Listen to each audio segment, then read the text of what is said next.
Hello भावी शिक्षक और शिक्षिकाएं, कैसे हैं। उम्मीद करते हैं आप लोग बहुत अच्छे होंगे और आपकी पढ़ाई को ही आगे बढ़ाने के लिए और आपकी पढ़ाई में चार चांद जोड़ने के लिए ही तेज क्लासेज आज डीएलएड सेकेंड सेमेस्टर के मैथ के कुछ बहुत अच्छे से क्वेश्चंस लाया हुआ है और ये क्वेश्चन परीक्षाओं में 2 नंबर में आते हैं। और जो बच्चे थोड़ा सा इनमें इन चीज़ों को नहीं समझ पाते हैं उनके लिए बहुत कठिन सा लगता है, लेकिन अगर आज आप इस क्वेश्चंस को पढ़ लेते हैं तो एकदम आसान सा लगेगा, एकदम क्लियर समझ में आ जाएगा।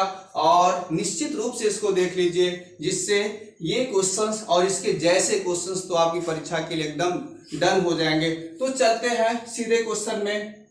क्या कह रहा, एक बगीचे में 2025 पौधे लगे हैं। कह रहा है एक बगीचे में 2025 पौधे लगे हुए हैं, प्रत्येक पंक्ति में उतने ही पौधे लगे हैं जितने बगीचे में पत्तियां हैं। ये लाइन पढ़ना बहुत जरूरी होता है, ये लाइन पढ़ना बहुत जरूरी होता है। क्या कह रहा, प्रत्येक पंक्ति में उतने ही पौधे लगे हैं जितने की बगीचे में पत्तियां हैं। अगर इस तरह का क्वेश्चन मिले तो आप सीधा सीधा समझ जाएं कि यहाँ पर हमें वर्गमूल लेना है। इस टाइप के बहुत सारे सवाल बनाए जाते हैं, जैसे एक सेना की टुकड़ियों में इतने सैनिक हैं और इन्हें एक लाइन में खड़ा करना है और इस तरह से इन्हें खड़ा करना है कि जितनी पंक्तियां बनानी है और उतने ही सैनिक प्रत्येक पंक्ति में खड़े करने हैं। इस तरह के बहुत सारे क्वेश्चन बनाए जाते हैं, लेकिन इनमें एक कॉमन शब्द होता है, कॉमन लाइन होती है। ये होती है कि प्रत्येक पंक्ति में उतने ही जितने ये वाला सेंटेंस जहां भी मिलता है वहां आप सीधे सीधे समझ जाएं कि ऐसे क्वेश्चंस का हमें क्या करना पड़ता है, वर्गमूल निकालना रहता है, स्क्वायर रूट निकालना रहता है। सिंपल इस तरह के क्वेश्चंस को हम कैसे हल करेंगे, देखिए क्या कह रहा, बगीचे में कुल पौधे, तो हम लिख लेंगे बगीचे में कुल पौधे कितने हो रहे हैं बगीचे में, 2025 बता रहा, 2025 पौधे हैं बगीचे में। ठीक है, 2025 पौधे हैं और प्रत्येक पंक्ति में कितने पौधे लगे हैं। तो ऐसे सीधे सीधे कह सकते हैं हम, अतः प्रत्येक पंक्ति में पौधों की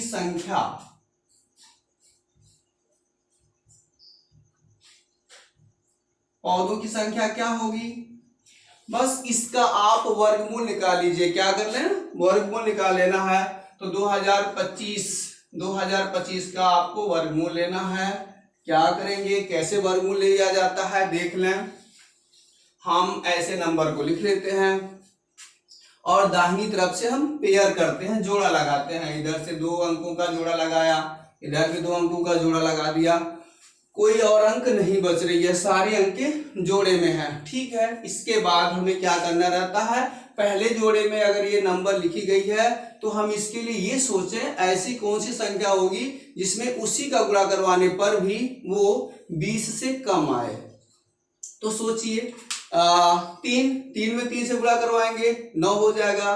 क्या ये 20 से कम, हाँ 20 से कम तो आ रहा, लेकिन अगर और बड़ी से बड़ी मिल सकती है तो ट्राई करें। 4 में 4 का गुणा करवाएंगे तो 4 चौके 16, हाँ 16, ये भी 20 से कम, हाँ सही है, ये भी चल सकता है। 5 में 5 का गुणा करवाएंगे, 5 पचे 25, अरे ये तो 20 से ज्यादा हो रहा, इसलिए 5 नहीं लेना होगा, हमें 4, यही मैक्सिमम बड़ी से बड़ी संख्या है जिसमें उसी का गुणा करवाने पर भी ये इससे कम आ रहा।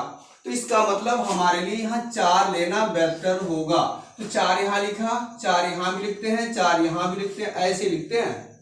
और इसके बाद से इसका इसमें गुणा, 4 चौके 16, ऐसे आप कर ले जाएंगे। और इसके बाद से इसे जोड़ लीजिए, 8 हुआ, इसमें से इसको घटाइए, 20 में से 16 घटाने पे 4 बचेगा और ये 2 5 25 हो गया। और ये 2 5 वर्गमूल में पेयर के साथ अंकें उतारी जाती है, इसलिए 2 25 डायरेक्ट उतार दिया। अब बताइए इस 8 का गुणा 8 का भाग 40 में कितनी बार जाने लायक है, 8 पचे 40, पचे 5 बार जाएगा, ज्यादा करेंगे 8 6 के करेंगे तो 42 से ज्यादा हो जाएगा, हमें कम ही बार भाग देना रहता है। तो लगभग हम देख रहे हैं 8 पचे 40, 5 बार जाने की संभावना बन रही है। तो अगर बन रही है तो उतनी अंक ही यहाँ लिखना, यहाँ लिखना और यहाँ लिखना, ऐसा करना है। इसके बाद गुणा करवा देंगे, 5 पचे 25, कैरी हासिल 2 और 5 बटे 40 और 2 42। इस तरह से ये कट गया तो क्या आ गया, वर्गमूल लेने पे कितना आया 45। तो इस तरह से बगीचे में अगर 2025 पौधों को इस तरह से पंक्ति में लगाना है कि प्रत्येक पंक्ति में उतने ही पौधे लगे जितनी पंक्तियों की संख्या हो, तो कितने पौधे लगाने पड़ेंगे 45। तो अतः कह सकते हैं बराबर 45 पौधे। ठीक है, और ये आपका आंसर हो जाएगा। इस तरह से पहला क्वेश्चन डन, एकदम कंप्लीट हो गया। फिर दूसरा क्वेश्चन जरा देखिए, पढ़िए, समझिए क्या कह रहा दूसरा क्वेश्चन, उसको डायरेक्ट समझने का प्रयास करते हैं। क्या कह रहा दूसरा प्रश्न? दूसरा प्रश्न कह रहा एक वर्गाकार तार का क्षेत्रफल, एक वर्गाकार तार का क्षेत्रफल कितना है 144 सेमी स्क्वायर है। इससे मोड़कर एक आयत बनाना है, इससे मोड़कर के क्या बनाना है, आयत बनाना है। आयत की लंबाई 16 सेमी दिया है, तो आयत की चौड़ाई कोई बात नहीं है।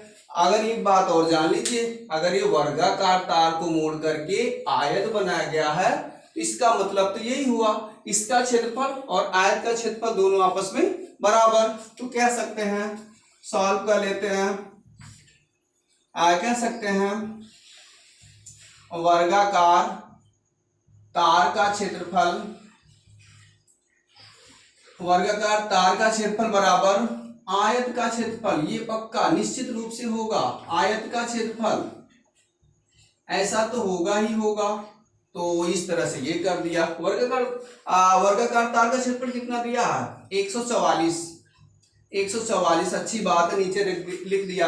आयत का क्षेत्रफल बराबर हम जानते हैं लंबाई गुणे चौड़ाई होती है, तो लंबाई गुणे चौड़ाई हम लिख सकते हैं, लंबाई गुणे चौड़ाई, अच्छी बात है, ये लिख दिया। अब ये 144 हो गया, लंबाई कितनी है, लंबाई है 16 और गुणे चौड़ाई, चौड़ाई को ऐसे लिख दिया, फिर 16 नवा 144। तो इस तरह से चौड़ाई आया कितना, चौड़ाई कितना आया 9 सेमी। इस तरह से ये आपका क्वेश्चन कंप्लीट। कितना आसान और कितना क्लियर समझ में आ रहा होगा। अगला क्वेश्चन सांख्यिकी से है, स्टैटिक्स से अगला क्वेश्चन है। देखिए अगला क्वेश्चन क्या कह रहा, अगले क्वेश्चन को देखा जाए। अगला क्वेश्चन क्या कह रहा, अगले क्वेश्चन में कह रहा, अगले क्वेश्चन में कह रहा कि ये जो संख्याएं दी हुई हैं 3, 5, x, 9, 11 का समांतर माध्य 7 है, तो x का मान बताइए। बहुत आसान, एकदम मस्त सवाल और साथ साथ परीक्षा का तो हिट क्वेश्चन है, मतलब हमेशा छपने वाला क्वेश्चन है। तो हम पद लिख लेते हैं, टर्म्स कितने हैं, पद कितने हैं 3, 5, x, 9, 11, ये पद है हमारे 3, 5, x, 9, 11 इतने पद हैं। और समांतर माध्य a बराबर कितना दे रहा 7, तो हम जानते हैं क्या समांतर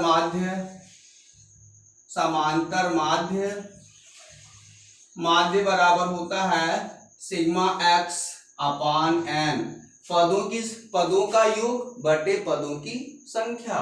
तो पदों का योग कितना बता रहा 3 + 5 + x + 9 + 11, ये 5 पद हैं और पदों की संख्या कितनी है 1, 2, 3, 4, 5, तो 5 लिख देना है।